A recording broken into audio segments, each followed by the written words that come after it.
आज हम हीगल के जो द्वंद्वात्मक पद्धति अपने पढ़ी थी उसका अपन आलोचना करेंगे।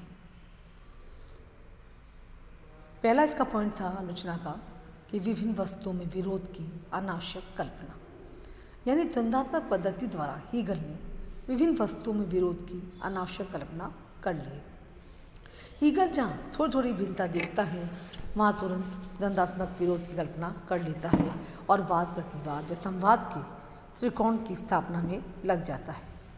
बर्ट्रैंड रसेल के अनुसार निर्धनता और संपन्नता दो परस्पर विरोधी नहीं वरन दो विभिन्न स्थितियाँ भी हैं, लेकिन वह इन्हें परस्पर विरोधी मान लेता है। दूसरा, अस्पष्ट पद्धति।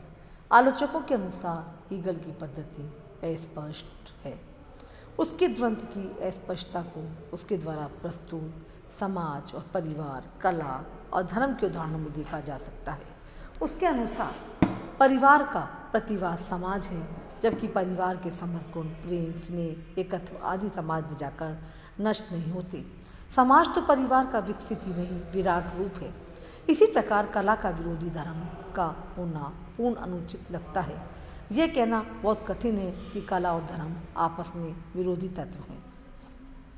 नेक्स्ट हमारा आता है पारिभाषिक शब्दों का अस्पष्ट प्रयोग। द्वंद्वात्मक पद्धति की आलोचना करते हुए सेबाई ने लिखा है कि हीगल ने विभिन्न पारिभाषिक शब्दों का, जिनकी परिभाषा करना कठिन है, बड़ी अस्पष्टता से प्रयोग किया है।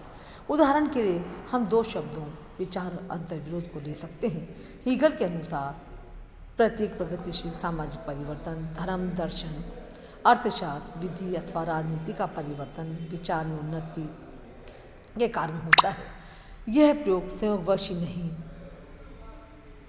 किया गया था, परंतु उसकी तत्वमीमांसा और द्वंद्वात्मक पद्धति के कारण आवश्यक था। उसका आदर्शवाद मस्तिष्क की प्रक्रिया को प्रकृति की प्रक्रिया के साथ समीकृत करने पर निर्भर था। उसकी द्वंद्वात्मक पद्धति इस बात पर निर्भर थी कि विचार के नियम को ऐसे समस्त विषयों के ऊपर लागू कर दिया जाए जिनमें प्रक्रिया एक अनिवार्य विशेषता होती है। समस्त परिवर्तन विचार की प्रेरणा के फलस्वरूप होते हैं। उनका उद्देश्य अंतर्निहित अंतर्विरोधों का निवारण करना होता है, जिससे कि सामंजस्य अथवा तार्किक संगति के उच्चतर धरातल को प्राप्त कर लिया जाए। यदि इन शब्दों को ठीक ठीक कर दिया जाए तो फिर सिद्धांत ठीक नहीं बैठता। विज्ञान अथवा दर्शन में भी जो नए नए परिवर्तन होते हैं उनका कारण यह नहीं कहा जा सकता कि ये आरंभिक सिद्धांतों के अंतर्विरोध के कारण ही संभव हुए हैं। जब विज्ञान और दर्शन के बारे में ये बात है तो अन्य कम बौद्धिक समाजशास्त्रों के बारे में क्या कहा जा सकता है। नेक्स्ट, वैज्ञानिकता का अभाव। आलोचकों ने क्या कहा है कि द्वंद्व पद्धति में वैज्ञानिकता का अभाव है। इसमें किसी भी वस्तु को मनमाने ढंग से वाद और किसी को प्रतिवाद के रूप में माना जा सकता है। अतः इस पद्धति के अनुसार किसी भी अच्छी व्यवस्था को बुरी और बुरी व्यवस्था को अच्छी सिद्ध किया जा सकता है। द्वंद्वात्मक पद्धति के गुण, यानी आलोचना के साथ साथ फिर भी कुछ निष्कर्ष हम गुण बता सकते हैं कि इस पद्धति द्वारा वस्तुओं के यथार्थ स्वरूप को समझने में मदद मिलती है। वस्तुओं के विरोधी तत्वों वाद प्रतिवाद को समझने से असली स्वरूप उभर कर सामने आता है। इस पद्धति से स्पष्ट होता है कि मानव सभ्यता का विकास कोई आकस्मिक घटना नहीं है। हीगल का द्वंद्ववाद मानव सभ्यता के विकास की एक नवीन धारणा प्रस्तुत करता है। द्वंद्वात्मक पद्धति द्वारा प्रतिपादित विकास का नियम अधिक तार्किक है।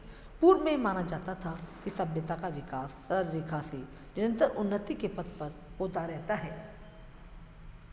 हीगल ने यह प्रतिपादित किया कि प्रगति में अनेक उतार चढ़ाव आते हैं और प्रगति की रेखा सपाट होकर टेढ़ी मेढ़ी होती है। हीगल की पद्धति मानव की बौद्धिक क्रियाओं के मनोविज्ञान को समझने में बहुत ही सहायक है।